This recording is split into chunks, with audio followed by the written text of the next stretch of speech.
नमस्कार। मैं ज्योतिषाचार्य संजीव। आज के इस एपिसोड में हम वास्तुशास्त्र पर चर्चा करेंगे और वास्तु के आधार पर पूर्व दिशा की हम संपूर्ण विवेचना करने का प्रयास करेंगे। वीडियो के अंत में यदि आपके मकान का जो मुख्य द्वार है, आपके भवन का जो मुख्य द्वार पूर्व दिशा की ओर है, उसमें यदि किसी भी प्रकार का वास्तु दोष है तो आप कौन से उपाय से उस वास्तु दोष को दूर कर सकते हैं, उस पर भी हम चर्चा करेंगे। तो कृपया करके वीडियो के अंत तक बने रहिए और वास्तु के बारे में जानिए। अंधकासुर नामक दैत्य और भगवान शिव के मध्य में युद्ध हुआ और इतना विकट युद्ध हुआ कि भगवान शिव का पसीना युद्ध करते करते भूमि पर गिरा। आकाश और उस पसीने से आकाश और पृथ्वी के मध्य में एक भयानक जीव की उत्पत्ति हुई। देवताओं ने उस जीव को नीचे की ओर मुंह करके और पैर ऊपर करके पृथ्वी की ओर गिरा दिया। उसके बाद देवताओं ने उसी के ऊपर निवास किया।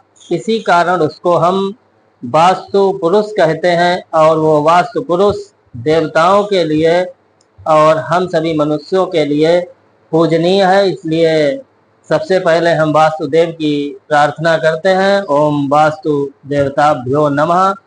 अब विषय की ओर चलते हैं। पूर्व दिशा के अंतर्गत आज हम चर्चा करेंगे नॉर्थ ईस्ट यानी ईशान कोण से लेकर के साउथ ईस्ट आग्नेय कोण तक की जो वास्तु की 360 डिग्री होती है, उसके आधार पर 45 डिग्री से 135 डिग्री तक के मध्य की दिशा का हम आज सम्यक रूप से विवेचन करने का प्रयास करेंगे।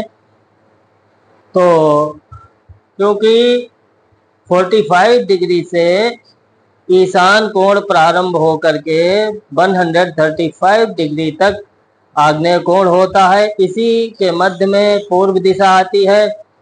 अधिकांशतः जब हम भवन बनाते हैं तो पूर्व की ओर यानी कहा कि इधर सूर्य निकल रहा है, हमारी पूर्व दिशा है। लेकिन इसके यदि हम 8 भाग करें तो अलग अलग स्थान अलग अलग देवताओं की स्थिति के आधार पर ही भवन का मुख्य द्वार निर्धारित किया जा सकता है।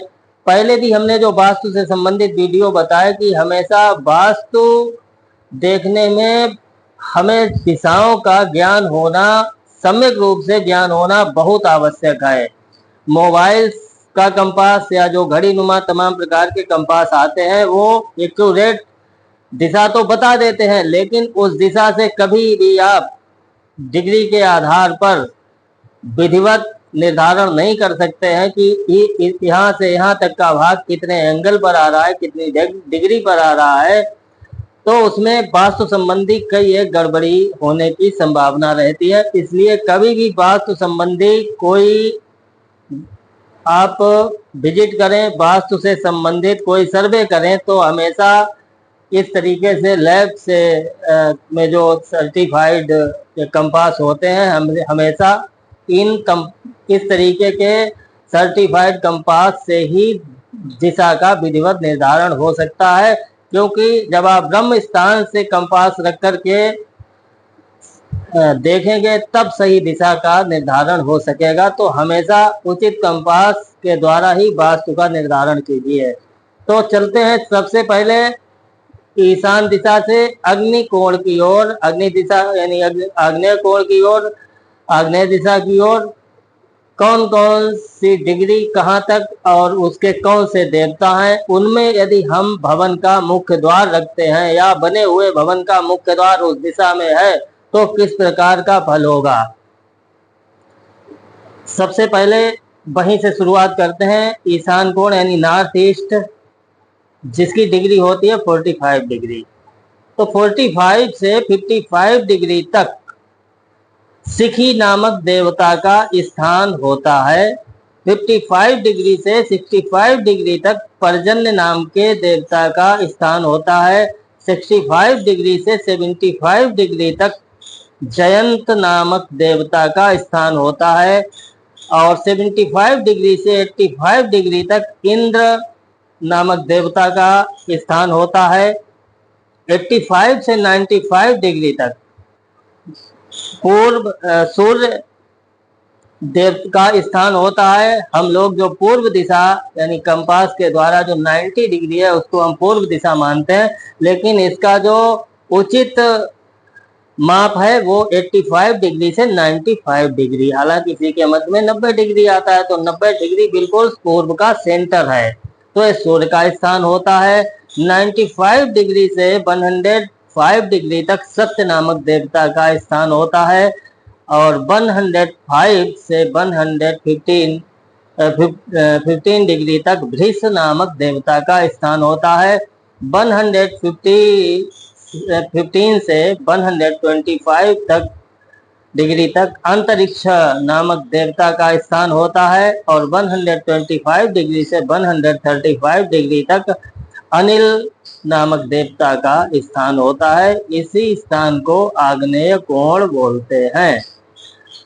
तो अब जो हमने सिखी, पर्जन्य, जयंत, इंद्र, सूर्य, सत्य, वृष, अंतरिक्ष और अनिल, ये जो पूर्व दिशा यानी ईशान से आग्नेय, नॉर्थ ईस्ट से साउथ ईस्ट तक के जो हमने देवता बताए, इनमें किस देवता के स्थान पर हमें भवन का मुख्य द्वार रखना चाहिए। यदि नया भूखंड है पूर्व दिशा की ओर, उसका मुखौरा दरवाजा है, तो हम अपनी सुविधा के अनुसार पहले से सम्यक वास्तु का विवेचन करा करके बना सकते हैं, अथवा हमारा बना हुआ भूखंड है तो हम किसी वास्तु शास्त्री से परामर्श लेकर के दिशाओं का विधिवत निर्धारण करा करके यानी जो हमारा भवन है वो किस दिशा में है, किस देवता की परिधि में आ रहा है, किस देवता के स्थान पर आ रहा है, उसका विवेचन करा करके उपचार कर सकते हैं।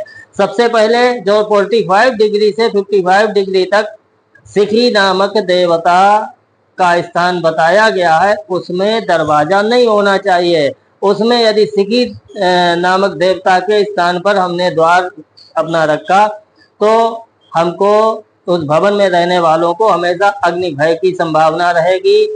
फिर 55 डिग्री से 65 डिग्री तक पर्जन्य नामक देवता का जो स्थान है, उसमें यदि भवन का हमने मुख्य द्वार बनाया तो ऐसे भवन में रहने वाली स्त्रियों को बहुत ही कष्ट रहेगा। 65 डिग्री से 75 डिग्री तक जयंत नामक देवता का स्थान है। एक भवन का द्वार रखने के लिए ये जो स्थान है, 65 डिग्री से 75 डिग्री के मध्य का जो स्थान है, ये बहुत ही मुख्य द्वार के लिए बहुत ही शुभ है। इसमें यदि हम द्वार रखते हैं तो हमेशा घर में धन वृद्धि होती रहेगी, माता लक्ष्मी की कृपा बनी रहेगी। 75 डिग्री से 85 डिग्री तक इंद्र देव का स्थान है। यदि इस एंगल पर हम अपना भवन का मुख्य द्वार रखते हैं तो ये भी बहुत ही शुभ है। यानी इंद्र के क्षेत्र में यदि भवन का मुख्य द्वार है तो आपको हमेशा राज्य और समाज से लाभ की प्राप्ति होगी, ये बहुत ही शुभ स्थिति है। अब 85 डिग्री से 95 डिग्री यानी जो ईस्ट का सेंटर है वो सूर्य देव का स्थान बताया गया है, उसमें यदि भवन का मुख्य द्वार रखते हैं तो ये भी शुभ नहीं है। ऐसे भवन में रहने वालों के क्रोध में, यानी ऐसे लोग भवन में रहने वालों को अकारण क्रोध आएगा, इसलिए ये भी स्थिति ठीक नहीं है। 95 डिग्री से 105 डिग्री तक सत्य नामक देवता का स्थान है। जब हम गृहस्थ जीवन में रहते हैं तो हमसे कई एक असत्य भाषण होते हैं, तो इस स्थिति में चूंकि ये अपराध है, इसलिए ऐसे भवन में भी रहना ठीक नहीं होता है, क्योंकि असत्य तो बोलना पड़ेगा और असत्य बोलने से हमारे ऊपर अकारण पाप की वृद्धि होगी। तो उस यानी जो 95 डिग्री से 105 डिग्री तक का स्थान है, जो सत्य का स्थान है, उसमें भी भवन का मुख्य द्वार नहीं रखना चाहिए। 105 से 115 डिग्री तक भृष नामक के देवता का स्थान है। ये देवता स्वभाव से क्रूर होते हैं, तो उस क्षेत्र में भी भवन का मुख्य द्वार नहीं होना चाहिए। इसमें रहने से स्वभाव में क्रूरता होगी। और 150 115 से 125 तक अंतरिक्ष नामक देवता का स्थान है। उस क्षेत्र में भी भवन का मुख्य द्वार नहीं होना चाहिए। उसमें भवन में रहने वालों के सामान की चोरी का भय हमेशा बना रहेगा। तो हमेशा यदि नया भूखंड बना रहे हैं तो दिशा का उचित निर्धारण करके ही मुख्य द्वार रखना चाहिए। अब पूर्व दिशा की ओर, जो वैसे तो वास्तुशास्त्र इतना बृहत है कि इसमें जितनी चर्चा की जाए, जितना इसमें गहराई से घुसा जाए, नई नई चीजें निकल करके आती हैं, लेकिन यहाँ पर हम संक्षिप्त रूप से ही कुछ चीजों के बारे में बताने का प्रयास करेंगे। यानी जो 45 डिग्री से 125 डिग्री तक का क्षेत्र है, इसमें इतने एरिया में हम अपने भवन के बाहरी ओर यदि हमने खुला लान आदि छोड़ा है तो लान छोड़ सकते हैं, और मुख्य द्वार के बाहरी भाग में हम बाग बगीचा आदि लगा सकते हैं। कौन से पौधे लगा सकते हैं इसके बारे में भी आगे चर्चा करेंगे। अब 45 डिग्री से 115 डिग्री तक की परिधि में हम यदि अपने उपयोग के लिए, अपनी सुविधा के लिए पानी का फव्वारा आदि लगाना चाहें तो उसको भी लगा सकते हैं। 55 डिग्री से लेकर के 115 डिग्री के मध्य में, यानी 155 डिग्री से 65 डिग्री यानी पर्जन्य के क्षेत्र में, और 85 से 95 डिग्री के क्षेत्र में, और 95 डिग्री से 105 डिग्री के क्षेत्र में, और 105 से 115 डिग्री के क्षेत्र में हम भूमिगत पानी का टैंक बना सकते हैं। लेकिन उस टैंक की भी लंबाई चौड़ाई बहुत अधिक नहीं होनी चाहिए। 45 डिग्री से 115 डिग्री के मध्य में, यानी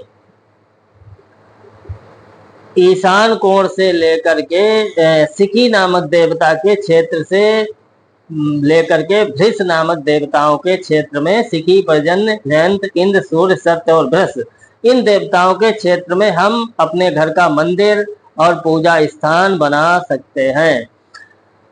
अब आज के समय में वाहन आदि के लिए, गाड़ियों को रखने के लिए भी स्थान की आवश्यकता होती है। तो हमेशा पूर्व दिशा की ओर यदि आपके घर का मुख्य दरवाजा है और आपको गैरेज बनाना है तो हमेशा घर में एंट्री करते समय आपके दाहिने हाथ की ओर गैरेज होना चाहिए। घर से निकलते समय बाएं हाथ की ओर, और घर में जाते समय दाहिने हाथ की ओर गैरेज आपका होना चाहिए।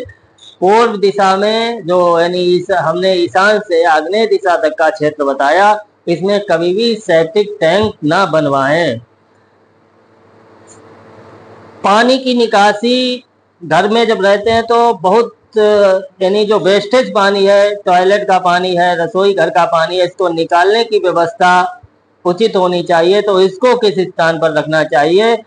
एक 125 डिग्री से और 135, यानी जो अग्नि का क्षेत्र है, अनिल का क्षेत्र है, इसमें कभी भी पानी की निकासी नहीं होनी चाहिए। से 45 डिग्री से 125 डिग्री के मध्य में हम वेस्टेज पानी की निकासी कर सकते हैं। हमें जो बच्चों का या हमारा सबका अध्ययन कक्ष है वो जो है 125 डिग्री से 135 डिग्री के मध्य में भी, मतलब मध्य में नहीं होना चाहिए। यानी जो आग्नेय कोण है 125 से 135, इसमें बच्चों का या हमारा सबका अध्ययन कक्ष नहीं होना चाहिए। ईशान कोण से लेकर के अग्नि कोण के मध्य में पति पत्नी का बेडरूम कभी नहीं होना चाहिए। हाँ, वृद्ध जनों के लिए बेडरूम बना सकते हैं। अब सबसे पहले हमने बाहरी भाग में लान, बाग, बगीचे आदि की बात की थी। तो यदि आपके पास पर्याप्त स्थान है तब तो आप सीधे पेड़ लगा सकते हैं, और नहीं है तो आप गमले में कौन कौन से वृक्ष लगा सकते हैं? मौसरी, बरगद, आंवला, देवदारू, पलाश, अशोक, चंदन, नांग केसर, चंपा, केला और नागलता, ये आप पूर्व दिशा के बाहरी भाग में लगा सकते हैं, यानी गमलों में पौधे आप लगा सकते हैं। इन पौधों के लगाने से आपके घर में सकारात्मक ऊर्जा का प्रवाह हमेशा रहेगा। अब एक और महत्वपूर्ण बात कि आप जहां पर रह रहे हैं या जिस स्थान पर आपने भवन बनाने के लिए भूखंड का चुनाव किया है, उसके आसपास का कैसा परिक्षेत्र होना चाहिए, कौन से वृक्ष होने चाहिए और कौन से मंदिर आदि होने चाहिए, या मंदिर है तो वो किस दिशा में कैसे होने चाहिए। वास्तु ग्रंथों में लिखा है यामा दूर्धमशेष वृक्ष सूरजा छायान सस्ताग रहे, यानी दिन का एक पहर बीत जाने पर किसी भी वृक्ष या देवालय की छाया शुभ नहीं है। पार्श्वे कस्य हरे रवि सपुरतो जैनोनुचंड्या क्वचित, घर के बगल में अगल बगल में ब्रह्मा या विष्णु का मंदिर नहीं होना चाहिए, यानी दाई मकान के दाहिने ओर अथवा बाईं ओर ब्रह्मा और विष्णु का मंदिर नहीं होना चाहिए। हालांकि ब्रह्मा जी के मंदिर तो नहीं होते हैं, लेकिन आपकी दीवार से सटा हुआ विष्णु भगवान का कोई मंदिर नहीं होना चाहिए। आपके घर के सामने सूर्य व भगवान शिव का मंदिर नहीं होना चाहिए। आपके घर के पीछे जैन संप्रदाय का कोई भी मंदिर नहीं होना चाहिए, और चंडी का मंदिर यानी देवी का मंदिर तो किसी भी दीवार से मिला हुआ नहीं होना चाहिए, और यानी कि आपके घर के सामने भी नहीं होना चाहिए। तो इस प्रकार के यदि देवालय भूखंड के आसपास में है तो वो स्थान भी उचित नहीं है। अब एक और महत्वपूर्ण बात कि यदि आप अपने पुराने भवन में रह रहे हैं और लंबे समय से आप रहते चले आ रहे हैं, कोई आपके पास ऑप्शन भी नहीं, क्योंकि ऐसे आप कहाँ तक हटाएंगे, तो लेकिन रहना है तो उसके लिए आप जो कर्मकांड आदि के विद्वान आचार्य हैं उनसे सम्यक रूप से आप वास्तु देवता का पूजन करा करके, वास्तु शांति करा करके अपने मकान में रहें। नकारात्मक ऊर्जाओं के प्रभाव से बचने के लिए सकारात्मक ऊर्जा की आपके घर में वृद्धि हो, तो इसके लिए उपाय हम बताते हैं। आपका भवन पूर्व दिशा की ओर है, और सामान्य भाषा में आप पूर्व दिशा मानिए, क्योंकि जो हमने अभी डिग्री एंगल्स बताए थे ये थोड़ा लंबा प्रोसीजर है। यदि आपको लग रहा है यदि पूर्व दिशा में आपका भूखंड है तो आप कॉपर के सूर्य को अपने दरवाजे के पीछे की ओर पश्चिम दिशा की ओर मुंह करके लगा सकते हैं। उससे क्या है कि पूर्व दिशा से आपका जो सकारात्मक ऊर्जा का प्रवाह है, सूर्य की किरणों का जो सकारात्मक प्रवाह है वो आपके घर के भीतर प्रवेश कर रहा है, लेकिन घर के भीतर का जो बाहरी भीतरी वास्तु है वो खराब होने के कारण वो सकारात्मक ऊर्जा ठहर नहीं पा रही है और परेशानियां बढ़ती जा रही हैं। तो इसके लिए आप पश्चिम माने जो पूर्व दिशा की ओर आपका मुख्य दरवाजा है उसके अंदर की ओर पश्चिम की ओर मुंह करके आप एक कॉपर का सूर्य जो कम से कम 8 इंच का हो लगा दें। इससे आपके घर में सकारात्मक ऊर्जा का प्रवाह बना रहेगा। आपका दरवाजा, आपका जो मुख्य द्वार जो हमने अभी एंगल्स बताए थे, यदि यानी केवल 2 ही एंगल ऐसे हैं जहां पर द्वार पूर्व दिशा की ओर द्वार रखना शुभ माना गया है, जयंत का स्थान और इंद्र का स्थान 65 डिग्री से लेकर के 85 डिग्री तक। और यदि इस डिग्री के मध्य में आपका मुख्य द्वार नहीं आ रहा है तो आपके घर में परेशानियां अधिक होंगी। तो उस स्थिति में अब आपके पास ऐसा कोई ऑप्शन भी नहीं है कि आप दरवाजे को हटाएं, नहीं व्यवस्था हो पा रही है, तो उसके लिए आप अपने दरवाजे के ऊपरी भाग में त्रिशक्ति जो कि ब्रास धातु का आता है, तो आप द्वार के ऊपर एक तो त्रिशक्ति का प्रतीक चिन्ह लगा सकते हैं, दूसरा स्वास्तिक लाभम जो 9 बिंदुओं का होता है उसको आप अपने द्वार के ऊपर लगा देंगे तो किसी भी प्रकार का जो दरवाजे से संबंधित वास्तु है, पूर्व दिशा से संबंधित जो वास्तु है उसकी अशुभता में कमी आएगी, यानी जो बाहरी नकारात्मक शक्तियां हैं वो आपके घर के अंदर प्रवेश नहीं करेगी। किसी भी प्रकार का वास्तु दोष करने के लिए आप मकान के पूर्वी दिशा में यानी ईशान से लेकर के अग्निकोण के मध्य में आप कम से कम 3 तुलसी के गमले अवश्य लगाइए। यदि आपके पास खुली जगह है तो कम से कम 5 पौधे आप अवश्य लगाइए। 2 पौधे ईशान दिशा की ओर, 2 पौधे आग्नेय दिशा की ओर और एक मध्य में लगाइए। तो इससे आपके घर का जो पूर्व दिशा का बाहरी वास्तु है वो हमेशा ठीक बना रहेगा। तो इसी के साथ वास्तु संबंधी इस चर्चा को आज यहीं विराम देते हैं, फिर मिलेंगे। धन्यवाद।